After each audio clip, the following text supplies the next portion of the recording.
Hello everyone. So our topic today is difference between Coulomb law and gravitational law. आज हम gravitational law और coulomb law के बीच में कुछ डिफरेंसेस हैं उनको डिस्कस करेंगे. सो फर्स्ट डिफरेंस है कि coulomb law deal with the electrostatic force between charges.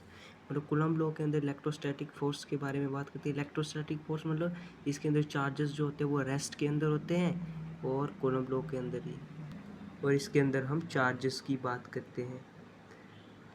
जब हम सेकेंड तरफ बात करते हैं ग्रेविटेशनल लॉ की, it deal with the gravitational force. इसमें ग्रेविटेशनल फोर्स लगती है बिटवीन मासेस, मतलब अट्रैक्शन की फोर्स लगती है मासेस. इसमें मासेस की बात करते हैं और इसके अंदर हम चार्जेस की बात करते हैं. Next difference, it may be attractive as well as repulsive. ये एक दूसरे को मतलब खींच भी सकती है और रिपेल भी कर सकती है. अट्रैक्ट भी कर सकती है, रिपेल भी कर सकती है.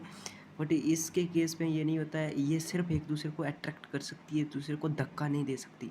एक दूसरे को अपने अपने पास खींच सकती है सिर्फ. कौन सी? Gravitational force. It depends upon medium. ये किसी मीडियम पर डिपेंड करती है. बट अगर ग्रेविटेशनल फोर्स की बात करें, it does not depend upon any medium. ये किसी मीडियम पर भी डिपेंड नहीं करती है. नेक्स्ट हमारा फोर्थ डिफरेंस है, it always greater in magnitude.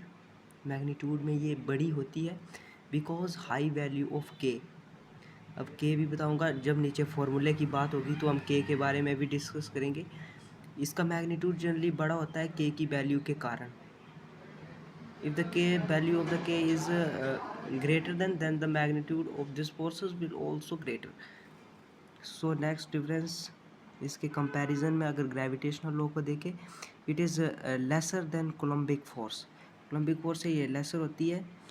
इसमें k की वैल्यू जो होती है 9 × 10⁻⁹ newton metre square coulomb square ये होती है. इसमें जो है g की ग्रेविटेशनल कांस्टेंट की value 6.62 × 10⁻11 newton metre square K G square. इसमें मासेस की बात होती है इसलिए के जी लिया.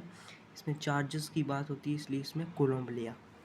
फॉर्मूले की बात करते हैं, force is directly proportional to product of their charges upon distance between them, उनका स्क्वायर. इसकी बात करते हैं, force is directly proportional to product of their masses upon distance between them का स्क्वायर. जब इसको हमने प्रोपोर्शनलिटी को हटाया तो कांस्टेंट लगा के की value Q1 Q2 by are square. तो के की वैल्यू जनरली हम यहाँ पर लिखते हैं 1/4 पाई एप्सिलॉन नॉट. यहाँ की बात करते हैं अगर, तो जी की value m1 m2 by are square.